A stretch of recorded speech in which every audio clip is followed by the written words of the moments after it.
Assertiveness basically means your ability to say no to a person or decline something without offending a person.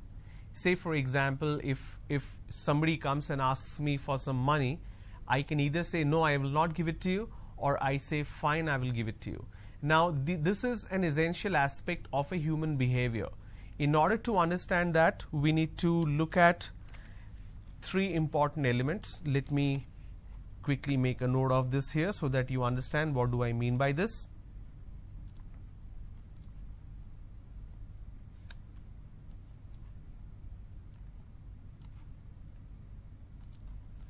So three important elements. I'll first type it, then I will zoom it so that you can see it clearly.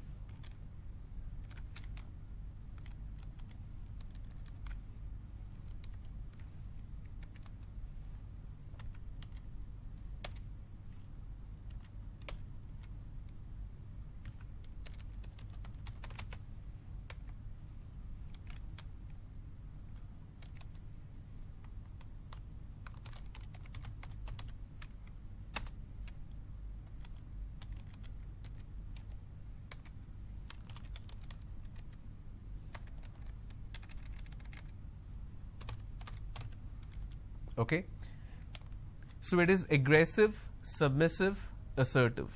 Now what do I mean by aggressive? Aggressive basically means where you are showing force, you are showing aggression, you are being harsh, or that is basically called aggressive. For example, if somebody is asking for 100 rupees and I say sorry, I'm not going to give it to you, I'm not using the word sorry and I'm being very violent in terms of my body language, or it could be in terms of the words that I'm using. I'm being harsh, I'm being rude. Now that's an aggressive behavior. Submissive means the moment the person is asking, I'm taking money out and giving to that person. I'm not even contesting, I'm not even protesting, which means whatever the other person asks, I submit myself to that person. I don't exercise any kind of restraint. Assertive basically means your ability to say no to a person without harming that person, without making that person feel bad. Okay. Now when we talk about effective communication, it's very important that our communication is assertive in the sense we use words, we use a language, we use vocabulary that is considered more polite. At the same time, you stand your ground. You don't really submit yourself and you still stand your ground. Say for example, when the moment the person is asking for money and I say that, I'm sorry, I just have 100 rupees and I have saved this money for my lunch. If I give it to you, I will have to go hungry. So that's why I request you not to ask for money. Now I'm explaining the situation and then I'm saying no to that person. When we talk about aggressive behavior, I don't give any explanation whatsoever. I simply say no. When I say submissive behavior, I don't look into what my issues are or my limitations or problems are. I immediately accept what the other person is saying. So that's a submissive behavior. Now essentials of effective communication, like I said, is assertiveness, because it allows you to make your point without hurting the other person's feelings. That's why it's an essential. The second point is authenticity. Authenticity basically means whatever you say, you build an element of trust. The other person believes in you. Now when we talk about authenticity, we basically mean when you are speaking to a person, whatever the person says, you end up finding a lot of truth in it, you believe in it, and it helps you build trust. You must have come across a lot of people that you cannot trust because whatever they say is actually not true. What happens in a situation like that is the element of trust recedes, it falls. Now that I'm saying that it's an essential of effective communication, whatever you are saying has to hold water, has to mean the truth. Otherwise, you will lose the trust from the other person, and hence that's an essential aspect of effective communication. The third point is open-mindedness. Now what do we mean by open-mindedness? Let me show you an example. Okay. Alright. Now let me type in something here. Child labor. Okay. Now, if you go for an interview and the interviewer asks you a question that do you support child labor? Now, 99% of the answers would be no, I do not support child labor. But what if the other person, the interviewer, says that I'm sorry, you don't support child labor, but I do support child labor, because the fundamental definition of child labor in India is incorrect. That needs to be amended, that needs to be changed. Now, are you allowing that other person to express a difference of opinion? That is what open-mindedness is. Open-mindedness is opposite of closed-mindedness, where you build certain assumptions, where you build certain perceptions, and you don't allow anybody to tamper with it, you don't allow anybody to change that. When we speak about effective communication, it's imperative that you allow the other person to express their opinion with an open mind. It's always welcome to allow somebody else to speak about what's in their mind without harming that person or without disagreeing with that person in the very beginning. Two different individuals will definitely have two different opinions, but you should always allow the opinion to be expressed. Look at it from the other way around, or from the other side. If there's a group of people who are talking to you and they have a certain way of looking at something and you have a different opinion, you definitely want your opinion to be heard. It may not be accepted, but you definitely want that opinion to be given some consideration, that why are you making such an opinion. That's why it's important that we understand that open-mindedness is an important element of essentials of communication. The fourth point is empathy. Now, there is another word which is called sympathy, but I am not talking about sympathy here, I am talking about empathy. In order to understand what is empathy, I need to show you an example to demonstrate what do I mean by this. Okay. So, I am going to write a sentence here.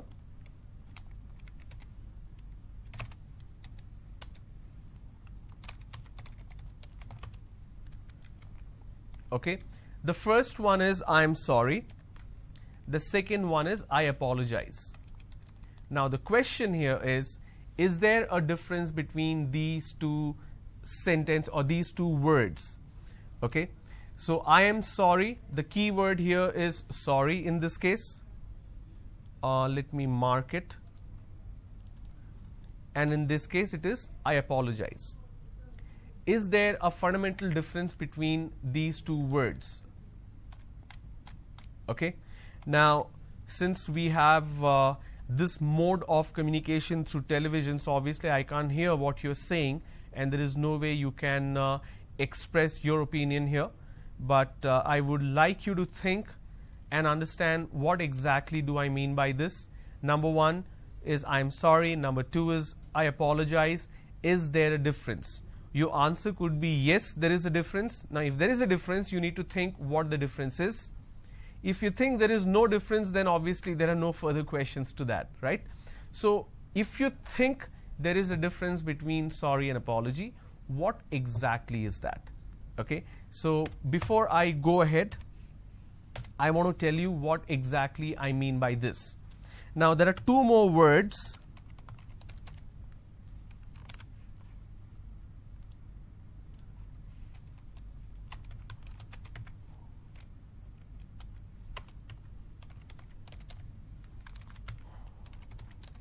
Sympathy versus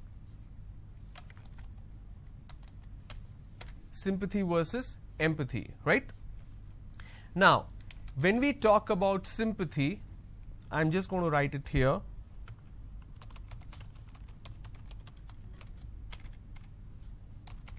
Sympathy is only an expression,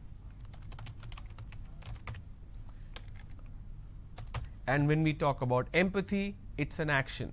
Okay.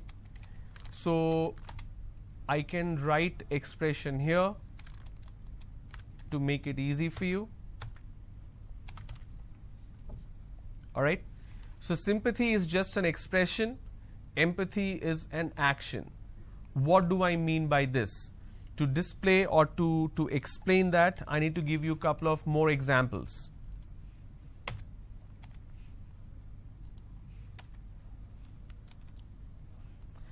I'm going to write, I'm going to give you a situation and then I'm going to write the sentence, okay?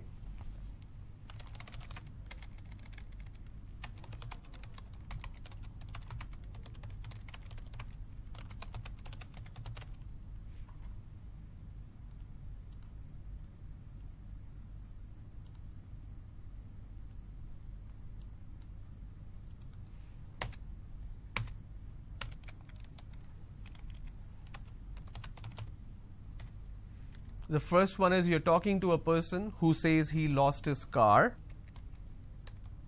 The second one is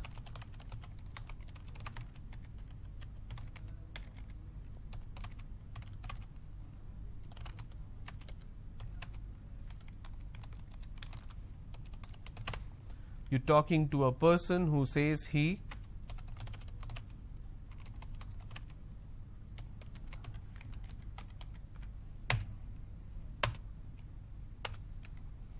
who lost his mobile phone.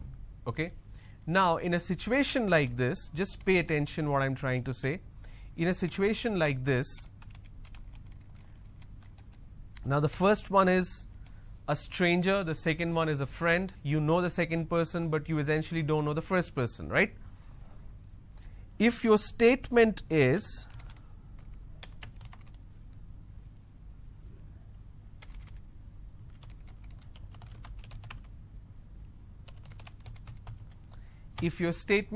I apologize for your loss,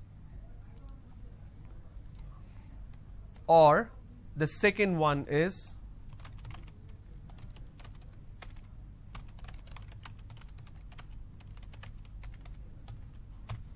I'm sorry to hear about your loss. Okay? Now, the point to be noted is the moment you say I apologize for your loss, that means you are responsible for it. So let me change the color.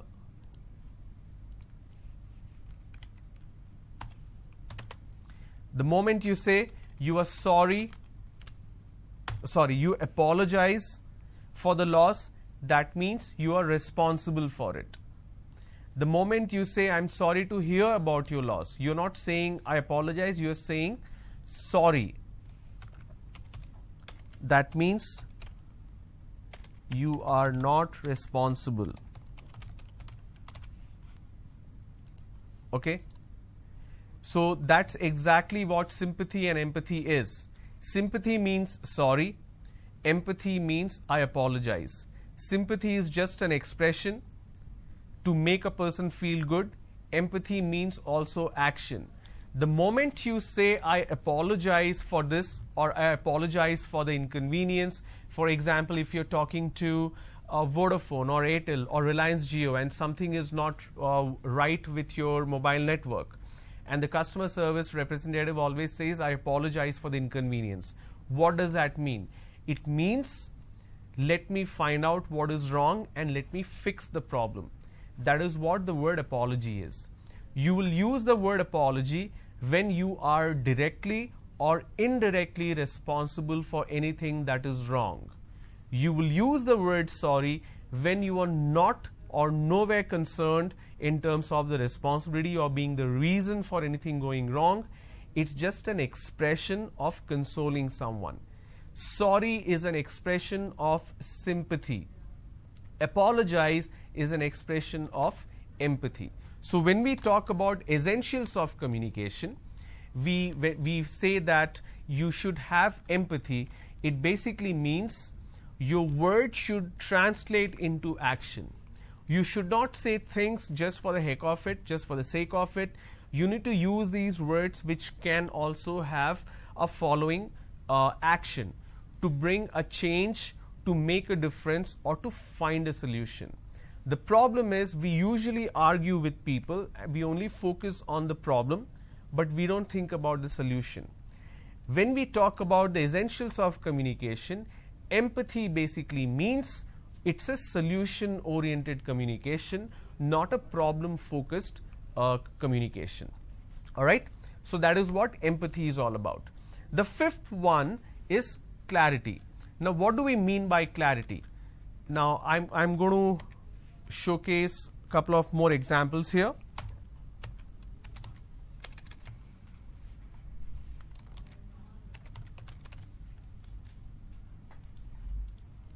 Now clarity, it can be denoted in two ways, in terms of speech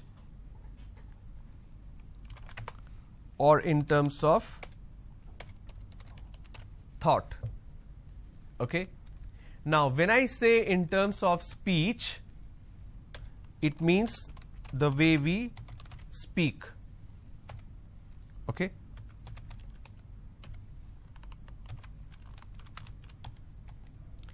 Now in terms of thought,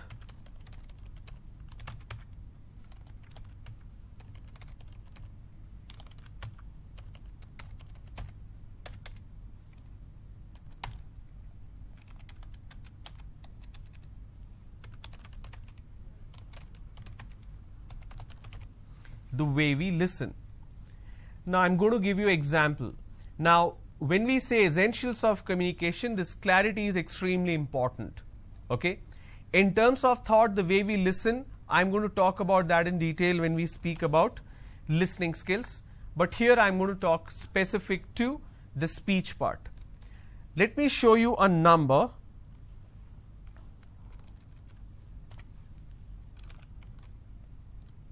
Okay. Now this is 5. How do I pronounce this? Or how do I write it? I just say F-I-V-E, 5, right? The second one is this, and the third one is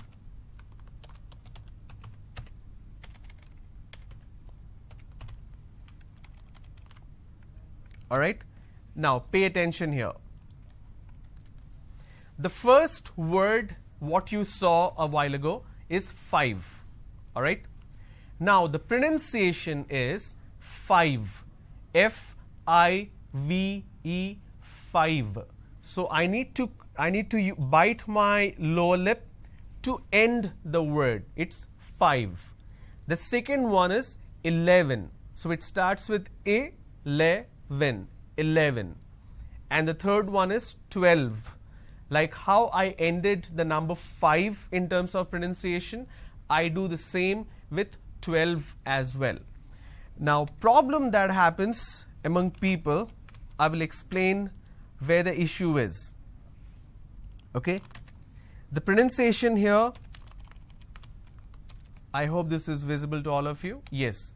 The pronunciation here, if I may put it in terms of phonetics or easily understandable, it's 5. Correct? 5. But lot of us pronounce that as 5. Instead of saying 5, lot of us mispronounce this as 5. This mispronunciation can lead to misunderstanding, especially when you're speaking to someone on a phone. Now imagine you're speaking to someone on an international call, if you're working in an organization, and usually the connections are sometimes not so good. So when you're making these pronunciations, when you're saying these words, it can lead to misunderstanding. The second one here is 11. So I can pronounce this as a, le, ven, but lot of people pronounce this as 11. Right? Now that's a mispronunciation. This is where they go wrong. Then you have 12.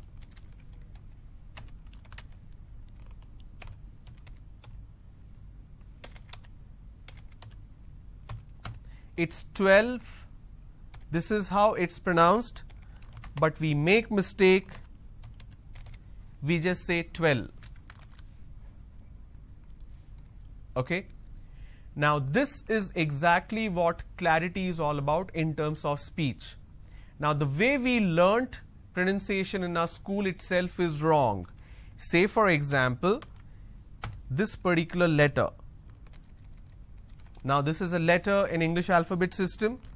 How do we pronounce this? It's pronounced as H. Okay? But in southern part of India, everybody pronounces this letter as H. It's not H, or let me make it this way. They say H. It's not H, it's H. Alright? Say for example, the letter M. It's pronounced as M. But in southern India, everybody pronounces that as Yam. For example, N.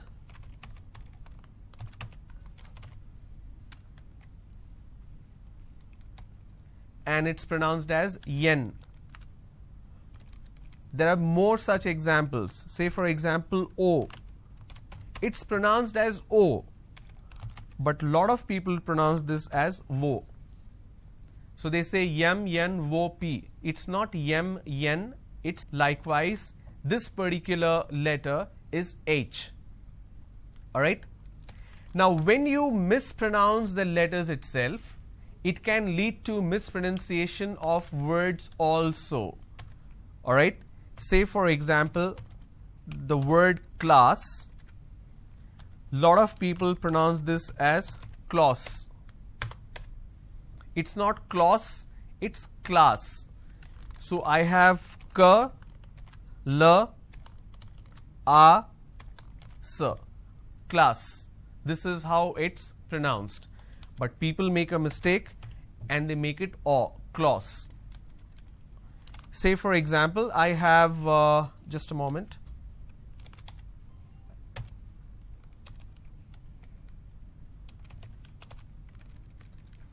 I have the word which is page. Okay. Now the pronunciation is P, A, J, page. Correct? But lot of people replace the J with a Z, Z. Page. They say page number.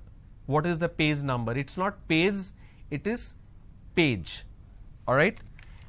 They sometimes interchange as well. For example, it's zone. Instead of saying zone, they pronounce this as zone. These are the mispronunciation that you end up carrying because this is how you learnt in the school, right? So I cannot blame the students who are mispronouncing words. Even I was taught like that in school. Even I studied in government school, non-English medium school. But later I had to learn it for my job. So when you do not understand how a word is pronounced, the best way is to refer to the dictionary. Now that you have online dictionary available, you can just enter a word in Google, put on a headphone or switch on the speaker in your system and you can hear the pronunciation. So this pronunciation aspect is very important when we speak about clarity. In case if you make mistakes in terms of pronunciation, it can lead to a very different meaning. Sometimes these words have different pronunciation and it leads to a different meaning altogether. For example, content and content. These are two different words, but we interchange. Lot of times, lot of people use the word content, content. Please give me the training content. It's not training content, it's training content. So these are the areas where you make pronunciation mistakes in terms of certain sounds, and that can lead to a completely different meaning. Okay? So the more you understand, the more you will discover where exactly you are going wrong, and my job or this training is to help you understand how to correct these mistakes.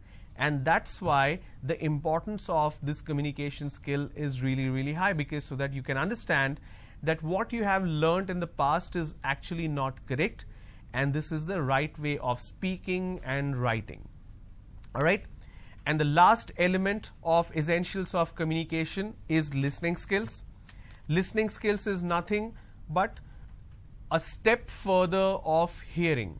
What we are hearing is just the sound because we have the ear. But listening is something more psychological. Listening is the next step of hearing. Hearing is just receiving the sound.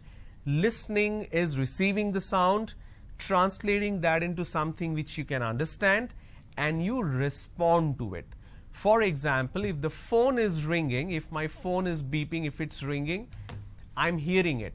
But when I'm answering, that means I'm listening to it and I'm responding to it. And there are different types of listening, there are different stages of listening. All these elements you will get to know in the next session, whenever we have that scheduled, probably tomorrow. But please do a recap, rewind the YouTube session.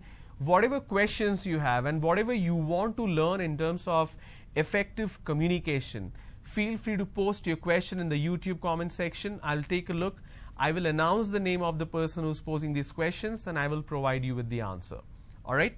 Thank you so much for tuning in this morning. I'll see you soon. Bye-bye.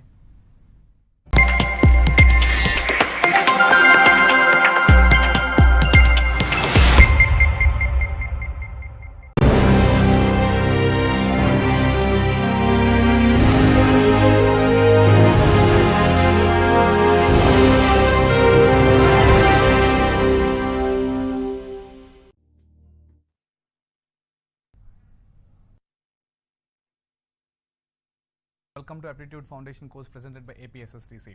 So today we are going to discuss permutations and combinations. But before we understand what is meant by permutations and combinations, I would recommend you people to understand counting principles. Ante permutation and combination anedi meer school days nunchi chadavadam same topic e ikkada meer new ga em nerchukovedu. Whatever we have studied in our school days, the same thing I'm going to repeat, but with the help of shortcuts, whereas like you take more time to do it in your school days, but here we are going to solve the questions within 45 seconds, 30 to 45 seconds, depends on the context. But manam ikkada permutations and combinations ani cheppagane chaala mandi students are like very hard permutation, combination and probability antene meer chusinattlaithe ee topics hard and idi maaku raadu ane oka mindset lo untaru. It's nothing like that. It is so easy if you understand and work on it. Now ee permutations and combinations ane topic ni manam complete ga nerchukunek mundu there is something called counting principles, which is most essential part of permutation combination. Ee particular component ni meer nerchukovali, which is nothing but counting principles or principles of counting, fundamental principles of counting, the basic principles of counting and untundi meek books lo. First adi meer artham chesukunnappude then we will understand what is meant by permutation and then what is meant by combination. And trust me, college days lo, for example, me drives lo, let's say whatever the company may say, MMI level 3, level 4, level 5 companies, A companies అయినా మీరు on campus కానీ off campus కానీ attend అయ్యేటట్టుకుంటే మీకు complex లెవెల్లో questions ఏమి ఉండదు, చాలా standard level questions, standard questions మాత్రమే వస్తాయి. సో రిపీటెడ్గా వచ్చే క్వశ్చన్స్ చాలా ఉన్నాయి. ఆ మెథడ్స్ అని మనం ఎలా చేయగలుగుతాము, ఎలా సాల్వ్ చేయగలుగుతామని తెలిసి it's going to be easy for you. Now if you see the first thing which we are going to learn is nothing but fundamental principles of counting. Just have a look at the screen. Ee fundamental principle of counting lo we have two different things. First one is multiplication and second one is addition. So what is mean by multiplication? See, ee particular principle meer chusinattlaithe just have a look at it. If one operation can be performed in m ways, m అనేది ఇక్కడ variable గా consider చేసుకోండి. If one operation can be performed in m ways and corresponding to the each way of performing the first operation, a second operation can be performed in n ways, then the two operations together can be performed in m into n ways. So m into n or m cross n ways. Alright, now దీనికి మనం example అనేది next చూద్దాం. Let's see the next rule, second rule. Addition అనేది మీరు చూసినట్లయితే if two jobs such that they can be performed independently in m and n ways respectively, then either of the two jobs can be performed in m plus n ways. So simple గా రెండు rules అని మీరు గుర్తుపెట్టుకోవచ్చు. ఈ definitions obviously they are not going to as such definitions in the examination. So ఇవి రెండు మీరు గుర్తుపెట్టుకోవాలి, which is nothing but application multiplication and then addition rule. So multiplication లో లెట్స్ సే m వేస్ లో ఒక టాస్క్ ని perform చేసి ఒక ఆపరేషన్ పర్ఫామ్ చేసినప్పుడు దాన్ని బేస్ చేసుకొని n వేస్ లో ఇంకొక టాస్క్ ని పర్ఫామ్ చేసినప్పుడు so the final answer is going to be m into n ways. Whereas in addition it is going to be m అనేది లెట్స్ సే ఫర్ ఎగ్జాంపుల్ ఒక operation ని m వేస్ లో మనం perform చేసినప్పుడు let's say నదర్ operation 2 ని మనం n వేస్ లో perform చేసినప్పుడు it's going to be addition కాబట్టి m plus n ways. So this is how it works. ఇది అప్లికేషన్, దీని యొక్క అప్లికేషన్ ఎలా ఉంటుందని మనం చూద్దాం. Let's see the first question. If you see the first question, if a die is cast, see, oka die manam vestam, throw chestam antam kada, it's nothing but cast word. If a die is cast and a coin is tossed, find the number of all possible outcomes. I repeat the question, just make a note. if a die is cast and then a coin is tossed, find the number of total possible outcomes. Okay, now let's say we have a die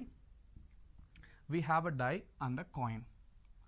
We have a die and a coin. Now if you observe this, then in 3 dimensional koncham consider cheskunte, this is how a die looks like, and we all know that.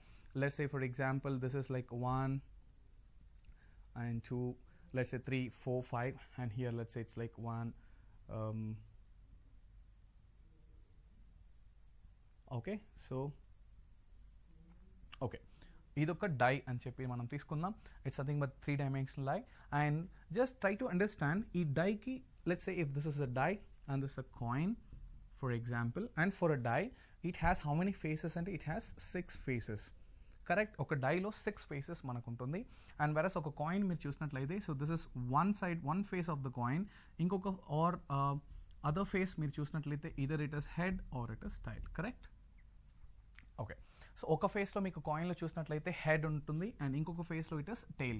And నా here say, so die మీరు చూసినట్లయితే 6 faces ఉంటుంది. ఆ 6 ఫేసెస్ని మనం చూసినట్లయితే ఒక ఫేస్లో ఒక సింగిల్ డాట్ ఉంటుంది అండ్ ఆబ్వియస్లీ ఇంకొక ఫేస్లో 2 డాట్స్ ఉంటుంది and probably 3 dots and 4 dots, let's say 5 dots and probably the last face which represents 6 dots.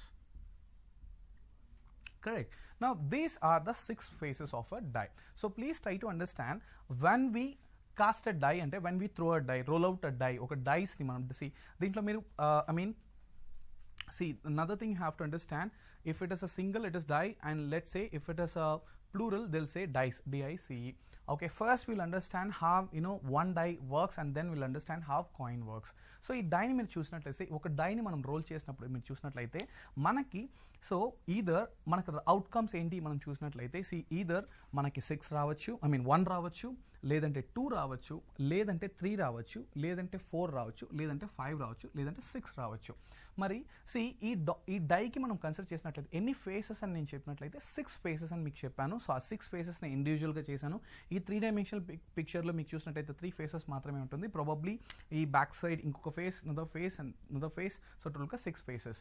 మరి ఈ డైని మీరు రోల్ చేసినప్పుడు చూసినట్లయితే మరి ఏ ఫేస్ని మీరు కన్సిడర్ చేసుకుంటారంటే obviously the upper face. So పైన ఏదైతే మనకి డిస్ప్లేలో ఉంటుందో, ఏదైతే మనం చూడగలుగుతామో దీన్నే మనం అవుట్పుట్గా కన్సిడర్ చేస్తాం ఒక డైని మనం వేసినప్పుడు. ఓకే, సో ఈ పర్టికులర్ డైని మనం రోల్ చేసినప్పుడు మనకి ఇదన్నా రావచ్చు, లేదు ఇది, లేదంటే 3, లేదంటే 4, లేదంటే 5, లేదంటే 6. సో టోటల్గా 6 ఫేసెస్ కాబట్టి మనకి ఇక్కడ మనం ఎన్ని వేస్ చూసినట్టయితే 6 వేస్. సో ఈ 6లో మనకి ఏదైనా రావచ్చు. కరెక్ట్, ఒక పర్టికులర్ డైని రోల్ చేసినప్పుడు మీకు 1, లేదు 2, లేదు 3, లేదు 4, లేదు 5, లేదు 6 ఏదైనా రావచ్చు. ద సేమ్ థింగ్ మనం ఒక కాయిన్ని టాస్ చేసినప్పుడు we have only 2 different ways. Correct, so either you'll get a head or you'll get a tail. So రెండిట్లో ఏదో ఒకటి మాత్రమే రావడానికి ఛాన్స్ ఉంది. బట్ పాసిబుల్ ఎన్ని వేస్ అని మీరు చూసినట్లయితే 2 వేస్. ఎన్ని వేస్ అని మీరు చూసినట్టయితే 2 వేస్. సో ఈ పర్టికులర్ క్వశ్చన్ అనేది మీకు పర్ముటేషన్ కాంబినేషన్ మీకు ఏది అవసరం లేదు, just a principle, counting principle. So ఇవన్నీ మీరు అర్థం చేసుకున్నప్పుడే మీకు పర్ముటేషన్ కాంబినేషన్ ప్రాబబిలిటీ ఈజీ ఉంటుంది. సో ఇప్పుడు దీన్ని మనం ఏం చేద్దామంటే, ఫస్ట్ ఆపరేషన్, దీన్ని మనం సెకండ్ ఆపరేషన్ కన్సిడర్ చేసుకుందాం. Rolling out a die is a first operation and then tossing a coin is a second operation. ఇప్పుడు మీరు చూసినట్టయితే ఫస్ట్ ఆపరేషన్లో మీరు ఎన్ని వేస్లో మీకు ఛాన్సెస్ ఉందంటే 6 వేస్లో మీకు అవుట్పుట్స్ రావచ్చు. అండ్ సెకండ్ ఆపరేషన్స్లో మీకు చూసినట్లయితే, సెకండ్ ఆపరేషన్లో మీరు చూసినట్టయితే మీకు ఎన్ని వేస్లో అవుట్పుట్ రావచ్చు అంటే 2 different వేస్లో. మరి క్వశ్చన్ ఏంటంటే హౌ మెనీ వేస్, మీరు ఒకసారి క్వశ్చన్ చూసినట్లయితే if a die is cast and the coin is tossed, both రెండు చెప్పాడు, then find the number of all possible outcomes.